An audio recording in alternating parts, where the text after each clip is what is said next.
Welcome to the business studies class. आज की video में हम डिस्कस करेंगे advantages of mail order business. Mail order business से बायर्स और सेलर दोनों को ही बेनिफिट्स मिलते हैं।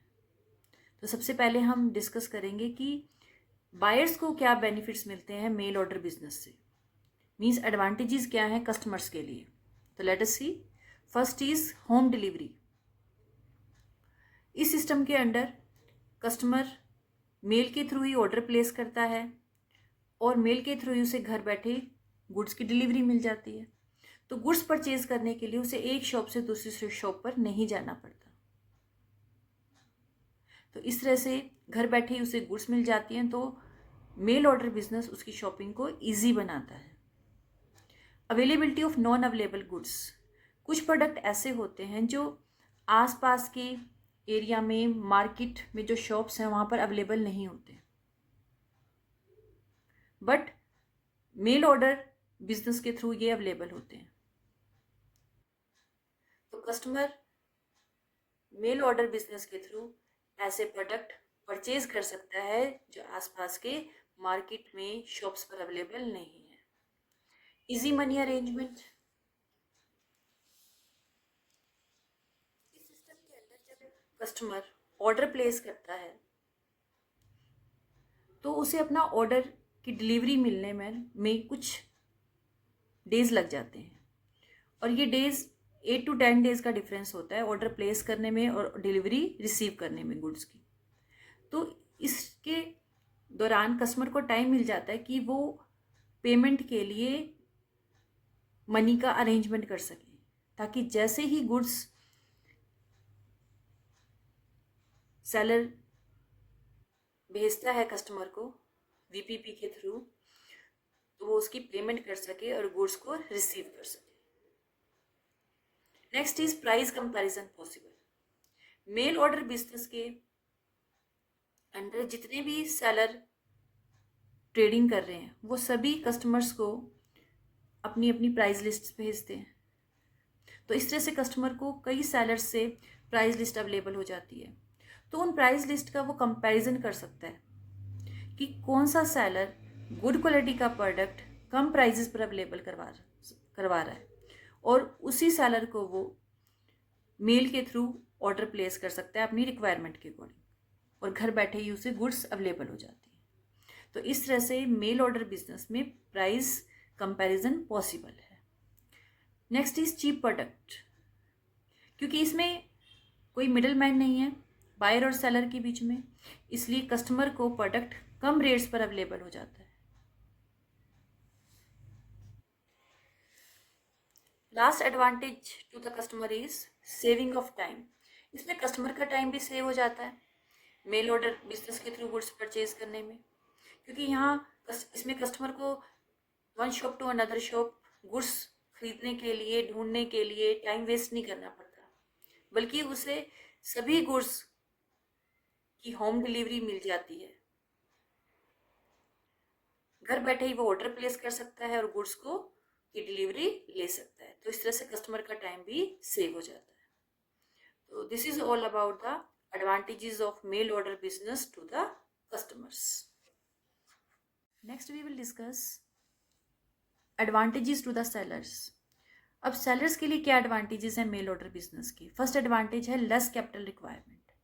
इस सिस्टम के अंडर ट्रेडर कम कैपिटल से ही अपना बिजनेस रन कर सकता है, क्योंकि कस्टमर जब ऑर्डर प्लेस करता है तो ऑर्डर प्लेस करने के साथ साथ पेमेंट भी कर देता है, और अगर कस्टमर ऑर्डर प्लेस करने के साथ साथ पेमेंट नहीं करता तो गुड्स की डिलीवरी मिलने पर तो पेमेंट ज़रूर करेगा। तो इस तरह से जो ट्रेडर की जो भी सेल्स हैं वो कैश सेल्स होती है, उसका मनी क्रेडिट सेल में ब्लॉक होकर नहीं रहता, और वो कम कैपिटल से ही अपना बिजनेस रन कर सकता है। नेक्स्ट एडवांटेज है नो एक्सपेंसेस ऑन शॉप। इस सिस्टम के अंडर सेलर को मार्केट में किसी शॉप की जरूरत नहीं होती, तो उसे ना तो शॉप परचेज करनी है, ना ही उसे शॉप रेंट पर लेनी है। और दूसरी तरफ शॉप से रिलेटेड जो एक्सपेंसेस है वो भी उसको नहीं करने पड़ते, जैसे डेकोरेशन से रिलेटेड एक्सपेंसेस हैं ये और शॉप के बहुत तरह के एक्सपेंसेस होते हैं, वो सब उसे नहीं करने पड़ते, ये सब खर्चे उसके बच जाते हैं। Next is wide trading area. Mail order business के थ्रू जो ट्रेडर है वो एक वाइड मार्केट को कैप्चर कर सकता है अपने प्रोडक्ट के लिए, क्योंकि वो ऐसे सभी प्लेसेस पर गुड्स सेल कर सकता है जहां पर पोस्टल सर्विसेज अवेलेबल है। तो इसलिए मार्केट के लिए कोई ज्योग्राफिकल लिमिटेशन नहीं है, लिमिट नहीं है। वो अपना प्रोडक्ट केवल एक किसी सिटी में, स्टेट में सेल ना कर कर पूरी कंट्री में अपना प्रोडक्ट सेल कर सकता है, पूरी कंट्री में अपनी प्रोडक्ट के लिए मार्केट को एक्सटेंड कर सकता है और धीरे धीरे फॉरेन कंट्रीज में भी अपने प्रोडक्ट को सेल कर सकता है, मीन्स फॉरेन कंट्रीज में भी की मार्केट में भी एंटर कर सकता है। तो इस तरह से उसकी जो प्रोडक्ट की सेल है वो इंक्रीज होती है और जिसका बेनिफिट सेलर को मिलेगा। Next is no fear of bad debts. इस तरह के बिजनेस में सारी सेल्स कैश बेसिस पर ही होती हैं, तो इसलिए बैड डेट्स का भी कोई डर नहीं है, क्योंकि जब क्रेडिट सेल ही नहीं है तो बैड डेट्स भी नहीं है।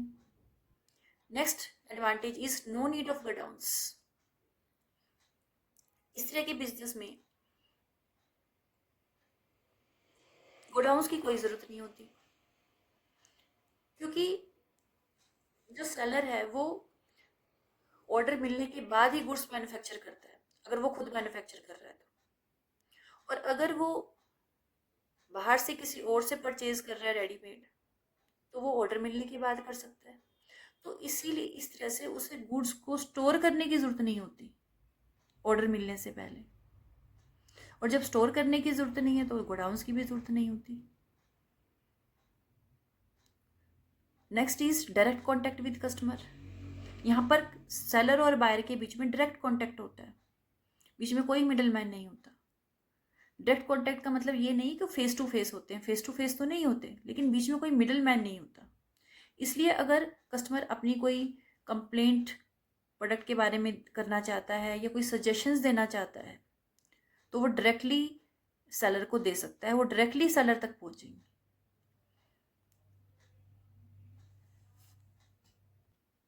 Next is no need of middle man. इस तरह के बिजनेस में बायर और सेलर डायरेक्टली एक दूसरे से डील कर रहे हैं। बायर डायरेक्टली ऑर्डर प्लेस कर रहा है सेलर को, सेलर डायरेक्टली गुड्स डिलीवर कर रहा है बायर को, तो बीच में कोई मिडल मैन नहीं होता। तो मिडल मैन ना होने की वजह से सेलर को गुड्स सेल करने के लिए जो मिडल मैन को कमीशन देना पड़ता था वो भी उसका सेव हो जाता है। लास्ट एडवांटेज है quick payments. Mail order business में जब गुड्स कस्टमर को भेजी जाती है तो वीपीपी यानी वैल्यू पेबल पोस्ट के थ्रू भेजी जाती है, और जैसे ही कस्टमर को गुड्स की डिलीवरी मिलती है उसे पेमेंट करना पड़ता है, क्योंकि अगर वो पेमेंट नहीं करेगा तो गुड्स वापस सेलर को भेज दी जाएंगी। तो अगर उसे गुड्स लेनी है तो उसको पेमेंट भी करना होगा, और जैसे ही वो पेमेंट कर देता है तो उसके 2-3 दिन के बाद ही वो मनी सेलर को मिल जाती है, सेलर तक पहुंच जाती है। तो इस तरह से सेलर को अपनी पेमेंट भी जल्दी मिल जाती है गुड्स डिलीवर करने के बाद। तो ये सभी एडवांटेजेस हैं जो सेलर को मेल ऑर्डर बिजनेस के थ्रू मिलते हैं।